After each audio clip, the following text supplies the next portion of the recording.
Hello guys, welcome back to my channel.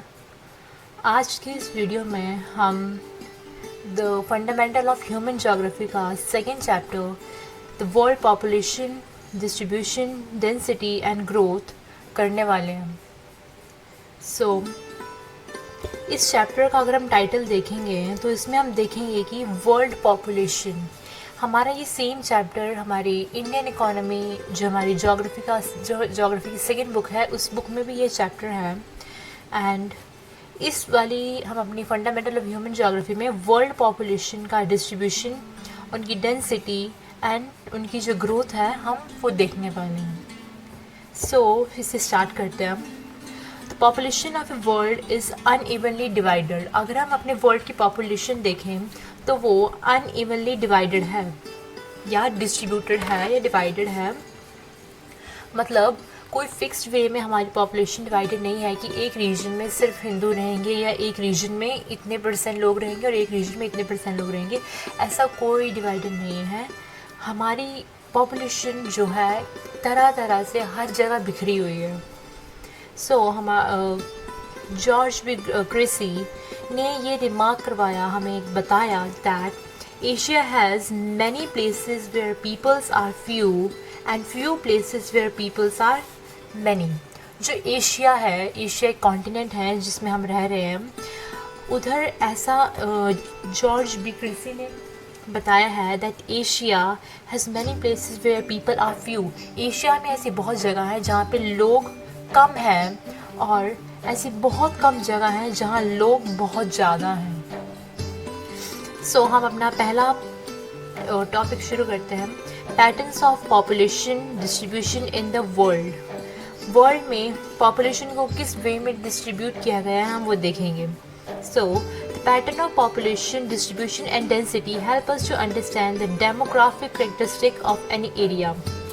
अगर हम population pattern देखें, पॉपुलेशन डिस्ट्रीब्यूशन एंड डेंसिटी का, तो हमें हेल्प करता है हमें demographic characteristic of any area. Demographic जो हमारी वेरियस जो डिवीज़न होती है डेमोग्राफिक, हम उसके बारे में समझ सकते हैं। Broadly, 90% of the world population lived in about 10% of its land। 90% जो हमारी पॉपुलेशन है वर्ल्ड की, वो मोस्टली 10% ऑफ इस लैंड एरिया में ही रहती है। And the 10 most populous countries of the world contribute 60% of the world population. और जो 10 बहुत पॉपुलस मतलब पॉपुलेटेड जो कंट्री हैं, उसमें से जो है 60% ऑफ द वर्ल्ड पॉपुलेशन रहती है। एंड उन 10 मोस्ट पॉपुलस कंट्री में से हमारी 6 जो कंट्रीज़ हैं वो एशिया के अंदर ही हैं। तो आप पहली कंट्री को तो इंडिया एंड सेकंड को चाइना या रशिया में पॉपुलेशन कम है, वहाँ पे एरिया ज़्यादा है बट पॉपुलेशन कम है। तो आप इससे देख सकते हैं that Asia has many places where people are few. तो रशिया एक हमारा इसका एग्जाम्पल हो सकता है जहाँ एरिया बहुत बड़ा है बट पॉपुलेशन कम है। इंडिया में एरिया कम है बट पॉपुलेशन बहुत ज़्यादा है। Then we have density of population. इस टॉपिक में हम देखेंगे that each unit of land has limited capacity to support people living on it. Density of population, ये हमारा सेकेंड टॉपिक है। Each unit of land has limited capacity to support people living on it. Each land has limited capacity to support people living on it. जो हमारा land है, जो हमारी place या जगह है, वहाँ पे एक लिमिटेड कैपेसिटी होती है जिसमें जो जितने लोग उसमें रह सकते हैं बस उतनी को ही वो सपोर्ट करती है। मतलब ऐसा नहीं है कि अगर 1 मीटर का लैंड है, 1 किलोमीटर का लैंड है तो उसमें बहुत सारे लोग रह रहे हैं, लाखों में लोग रह रहे हैं, तो ऐसा पॉसिबल नहीं है। And the ratio between the number of peoples to the size of a land, this ratio is called density of population. The ratio between the number of people to the size of a land, this ratio is known as density of population. The number of people, जितने लोग एक land के ऊपर रह रहे हैं, तो the size of land, एक लैंड के ऊपर जितने लोग रह रहे हैं उसी के रेशियो को हम डेंसिटी ऑफ पॉपुलेशन बोलते हैं। एंड इसे हम कैलकुलेट करते हैं by the density of population is equal to the population upon the total area, जो इस एरिया में लोग रह रहे हैं हम उसे उसके साथ डिवाइड कर देते हैं। एंड जो हमारा आंसर आता है हम उसे हमेशा पर्सन पर स्क्वायर किलोमीटर में लिखते हैं। Then we have factor influencing the distribution of population। अब वो क्या फैक्टर हैं जो हमारी पॉपुलेशन का जो डिस्ट्रीब्यूशन है उसे इन्फ्लुएंस कर रहे हैं। यहाँ पे आप एक बात का ध्यान रखना कि आगे हम देखेंगे डेंसिटी ऑफ पॉपुलेशन में हम आगे देखेंगे और अभी डिस्ट्रीब्यूशन ऑफ पॉपुलेशन हम पढ़ रहे हैं। सो दोनों के बीच में फ़र्क है एंड क्वेश्चन फैक्टर से रिलेटेड ही आ सकता है बट दोनों के आंसर अलग अलग होंगे। सो अगर आपसे पूछा जाए that the factors influencing the distribution of population और the factor influencing the population distribution, तो आपके आंसर ये बनेंगे। तो सबसे पहला हमारा पॉइंट है जियोग्राफिकल फैक्टर्स। इस क्वेश्चन का मतलब है that what are the factor influencing distribution of population. हर एक लैंड के ऊपर जो पॉपुलेशन रह रही है वो क्यों रह रही है और किस वे में पॉपुलेशन हम आगे आगे डिस्ट्रीब्यूट करते हैं, हम इसके बारे में देखेंगे। That how population is distributed among the land. So first hour factor is geographical factor. Geographical factor मतलब जिसके अंदर जियोग्राफिकल चीज़ें आएँ, जैसे अवेलेबिलिटी ऑफ वाटर। अब किसी में इंसान को अपना घर बनाना है या कहीं पे रहना है तो उसको वहाँ पे फ्रेश वाटर तो चाहिए ही चाहिए, और as a water is a important factor of life. And people वहीं रहना पसंद करते हैं जहाँ पे साफ़ पानी आता हो।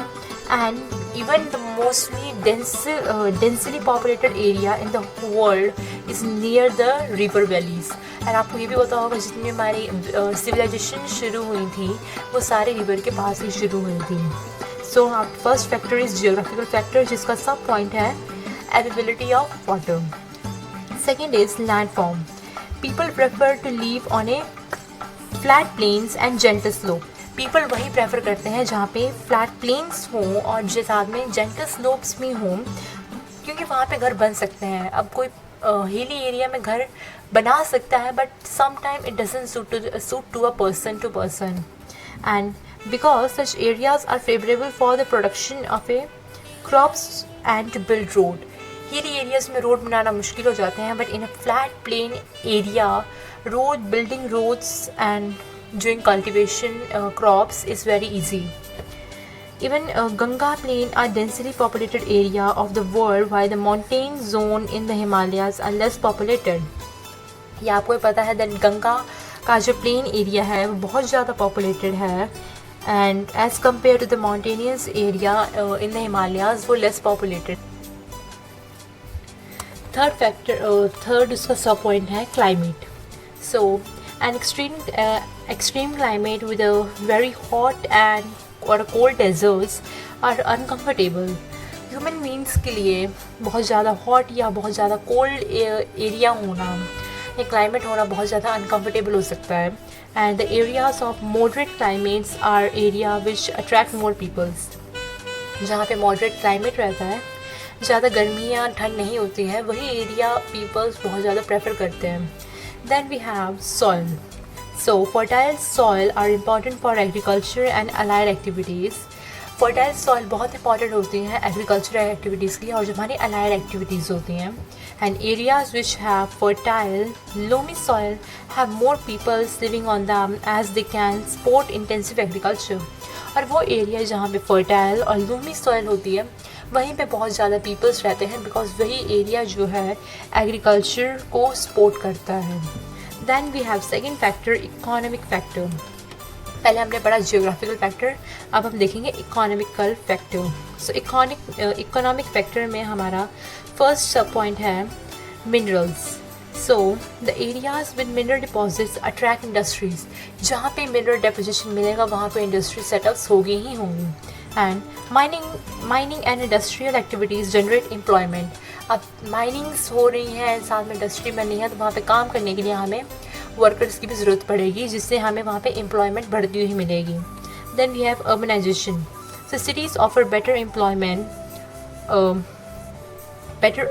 opportunities educational and medical facilities and better mean of transport. Urbanization में मतलब जब लोग माइग्रेशन करते हैं फ्रॉम रूरल टू सिटीज़ में उनको जो है एक बेटर एम्प्लॉयमेंट की अपॉर्चुनिटीज़ मिलती हैं, एजुकेशन मिलता है, मेडिकल फैसिलिटीज़ मिलती हैं और साथ ही में बेटर मीन ऑफ ट्रांसपोर्ट मिलते हैं। Then we have industrialization. So, industrial belt provide jobs and opportunities and attract large number of people. अगर इंडस्ट्रीज बनती हैं तो वहाँ पे जो है पीपल्स की ज़रूरत पड़ती है, तो तभी वहाँ से जॉब्स की अपॉर्चुनिटीज़ बढ़ती हैं एंड साथ ही में लार्ज नंबर ऑफ पीपल उस एरिया में अट्रैक्ट होते हैं। Then these include factory workers, transport operators, shopkeepers, bank employees, doctor, teachers and other services. आप इसको एक तरह से हमारा टर्शरी सेक्टर बोल सकते हैं, जहाँ पे हमें लोगों की ज़रूरत पड़ती है काम करने के लिए। Third factor we have social and cultural factor.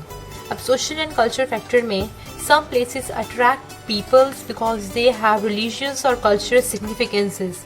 कुछ एरिया में लोग जो हैं किसी एरिया से इसलिए अट्रैक्ट होते हैं बिकॉज दे हैव रिलीजियस और cultural significances. Example Varanasi, Haridwar, ये एरिया क्यों पॉपुलेटेड है? क्योंकि यहाँ पे इन्हें धार्मिक प्लेसेस मिल रही हैं जिससे ये लोग वहाँ पे जाने के लिए ऑब्सेस्ड हो रहे हैं। Then the people tend to move away from the places where is social and political unrest. अब कहीं पे किसी एरिया में बहुत ज़्यादा सोशल और पॉलिटिकल अनरेस्ट है तो लोग वहाँ पे रहना प्रेफर नहीं करेंगे। After that we have population growth और population change. So population growth और हमारे पॉपुलेशन चेंज के बारे में हम पढ़ेंगे। हमने अभी देखा ये हमारा पॉपुलेशन डिस्ट्रीब्यूशन के बारे में हमने अभी पढ़ा, अभी हमने पॉपुलेशन डिस्ट्रीब्यूशन के बारे में पढ़ा। अब हम पढ़ेंगे पॉपुलेशन ग्रोथ और पॉपुलेशन चेंजेस के बारे में। सो refer to the number of inhabitants of a territory during a specific period of a time. Population growth refer करता है that एक specific period of a time के बीच में कितने सारे लोग inhabitant हुए of a territory, number of inhabitant of a territory. एक number of time period में कितने लोग जो हैं उस territory में inhabitant हुए, रहने लगे या उस जगह को छोड़ के चले गए। So the component of population changes. ये हमारे फैक्टर भी हो सकते हैं, कंपोनेंट भी हो सकते हैं। क्वेश्चन आ सकते that what are the component of population changes और what are the component of population density growth, what it can be arrive in anyways. So first we have crude birth rate which is CBR. CBR is our crude birth rates expressed as number of live birth in a year per thousand of a population. हमारा crude birth rate ये express करता है that एक particular year में कितने बच्चे born हुए हैं according to the per thousand of a population. हर एक एरिया के पर थाउजेंड ऑफ द पॉपुलेशन का अगर हम डिवाइड करेंगे अपॉन द बर्थ लाइफ, कितनी उस एरिया में बच्चे हुए हैं, तो वो हमारा इनटू 1000, तो वो हमारा निकाल सकता है that how much birth rate was there, crude birth rate. Then we have crude death rate which is CDR. So simple method of measuring mortality rate of any area. Mortality means death rate. तो गिनने के लिए हम लोग crude death rate का use करते हैं एक पर्टिकुलर एरिया में। फार्मूला सेम ही है, बस BI जिसे हम लाइव बर्थ बोलते हैं, P जो हमारा मिड ईयर पॉपुलेशन है उधर ट्रांसफ़र हो जाएगा D. Means CDR crude death rate is equal to D upon P means death rate upon the mid-year population into 1000. Means एक particular year में कितनी population थी उस एरिया को डिवाइड करेंगे हम अपॉन द डेथ रेट, कितनी उस पर्टिकुलर टाइम में डेथ हुई upon the mid year population. Then we have migration. So movement of people from one place to another is in search of a work is called migration. People का एक जगह से दूसरी जगह में जाना on the search of a work is known as migration.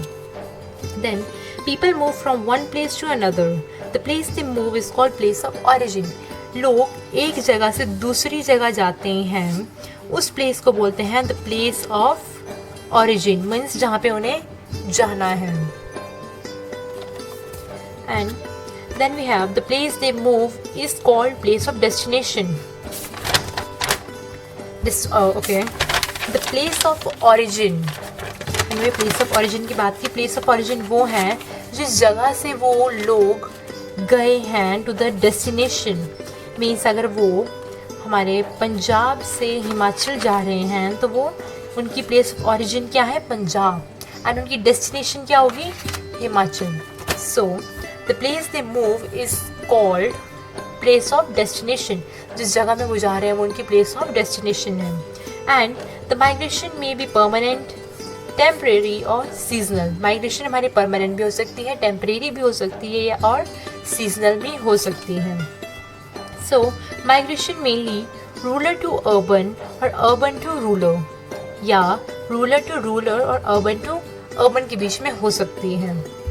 Means लोग गांव से शहर जा सकते हैं या गांव से दूसरे गांव में जा रहे हैं, या वो शहर से गांव की तरफ जा रहे हैं, या फिर एक शहर से दूसरे शहर जा रहे हैं.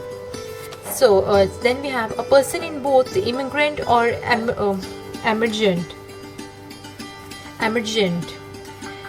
जो हैं हमारे, एक दो तरह के लोग होते हैं जो माइग्रेशन करते हैं. Means migrant who move into a new place. Immigrants होता है जो एक जगह से दूसरी जगह न्यू प्लेस पे जा रहे हों, एंड इमिग्रेंट होता है जो एक जगह से बाहर निकल जा रहे हों, move out of a place, जो एक जगह से निकल आ रहे हों. Then there are two factors that influence migration. Migration के दो फैक्टर हैं जो माइग्रेशन को इन्फ्लुएंस करते हैं. Number 1, push factor. Push factor means make the place of origin seem less attractive for a reason like unemployment, poor health condition and etc. Push factor मतलब आप किसी एरिया में रह रहे हो और आपको वो जगह पसंद नहीं आ रही है, means the place of origin जहाँ के आप हो, आपको वो जगह पसंद नहीं आ रही है, तो आप उस जगह से बाहर निकलना चाहोगे. That is push factor. मतलब वो एरिया आपको पुश कर रहा है कि that area is not suitable for you. क्यों? क्योंकि वहाँ पे एक तो एम्प्लॉयमेंट है, अनएम्प्लॉयमेंट है, और साथ में पुअर लिविंग कंडीशन है, सैनिटेशन नहीं है, हेल्थ कंडीशन नहीं है. इस कारण से हम उस एरिया से बाहर निकलना चाहते हैं. Second we have pull factor. Pull factor means make the place of destination seem more attractive than the place of origin. Push factor में जो उनकी डेस्टिनेशन है वो उन्हें बहुत ज़्यादा अट्रैक्टिव लगती है as compare to the place of origin. Then we have demographic transition. Demographic transition में हम पॉपुलेशन की स्टडी करते हैं. इसमें we can use this demographic transition can be used to describe and predict the future population of any area. हम इसमें एक जगह की पॉपुलेशन को डिस्क्राइब कर सकते हैं या प्रेडिक्ट कर सकते हैं कि कुछ सालों बाद इस एरिया की पॉपुलेशन कैसी होगी. Now society progresses from rural agrarian to illiterate to urban industrial and literate society. Means लोग जो है रूरल एंड अग्रेरियन होते हैं जो एग्रीकल्चर करते हैं, वो ये सारे गांव वाले होते हैं. जब ये शहर में जाते हैं तो ये अर्बन और इंडस्ट्रियलाइजेशन करते हैं, जिससे ये लिटरेट सोसाइटी के अंदर कन्वर्ट हो जाते हैं, एंड इसे हम बोलते हैं demographic transition. Then, what are the 3 stages of demographic transition? Demographic transition की 3 stages हैं, and in these changes occur in a stage which is called as demographic cycle. हमने जब ये बात की that हम अपने फ्यूचर को प्रेडिक्ट कर सकते हैं कि फ्यूचर की पॉपुलेशन कैसी होगी, उसके अंदर चेंजेस आते हैं, जो उनकी स्टेजेस बनती हैं हम उन्हें डेमोग्राफिक साइकिल के अंदर लिखते हैं या शो करते हैं, जिसकी डायग्राम ये है. ये है वो डायग्राम जिसमें हमारी स्टेज 1 है हाई फ्लक्चुएटिंग. मीन्स यहाँ पे हमारी जो स्टेज 1 है उसके अंदर बर्थ रेट हाई होगा, डेथ रेट भी हाई होगा, बट ग्रोथ रेट कम होगी. मीन्स जितने बच्चे बॉर्न हो रहे हैं उसी के साथ साथ उतने ही लोग की डेथ हो रही है, जिससे ग्रोथ तो हो ही नहीं रही है. तो ये हमारा हाई फ्लक्चुएटिंग स्टेज 1 है. देन वी हैव स्टेज 2 जिसे हम एक्सपेंडिंग स्टेज बोलते हैं. इसमें हमारी जो बर्थ रेट है वो हाई हो जाती है इन स्टार्टिंग, बट लेटर वो धीरे धीरे डिक्रीज़ हो जाती है, एंड जो हमारा डेथ रेट है वो भी डिक्रीज़ हो जाता है, बट ग्रोथ रेट हमारी बढ़ जाती है. मीन्स यहाँ पे हमारा जो death rate and birth rate है वो एक हाई फ्लक्चुएटिंग में है. मीन्स यहाँ पे जितने बर्थ हो रहे हैं उतने ही डेथ हो रहे हैं, बट ग्रोथ बिल्कुल भी नहीं हो रही है. एंड ये हमारा बर्थ रेट है एंड ये हमारा डेथ रेट है. सो बर्थ रेट पहले बहुत हाई थी बट धीरे धीरे वो डिक्रीज हो गई. So the birth rate is high in starting and later it decreases and the death rate is also declining. Death rate high नहीं हो रही है, डेथ रेट हाई से नीचे आ रही है. पहले तो बर्थ रेट हाई थी बट ये सीधा ही हाई से नीचे आ रही है, मीन्स डेथ रेट भी हमारा लो हो रहा है. बट जो ग्रोथ इसके अंदर हुआ है वो बहुत हाई है. ओके हम इनके रीज़न देख लेते हैं. फर्स्ट स्टेज में जब हमारा बर्थ रेट और डेथ रेट दोनों हाई थे बट ग्रोथ बिल्कुल भी नहीं थी. कारण था that no medical facilities, illiteracy and low level of technology. उस टाइम मेडिकल फैसिलिटीज़ नहीं थी, बच्चों को मेडिकेशन नहीं दी जा रही थी, जिससे जो है डेथ रेट कम हो रही थी, सॉरी डेथ रेट बढ़ रही थी.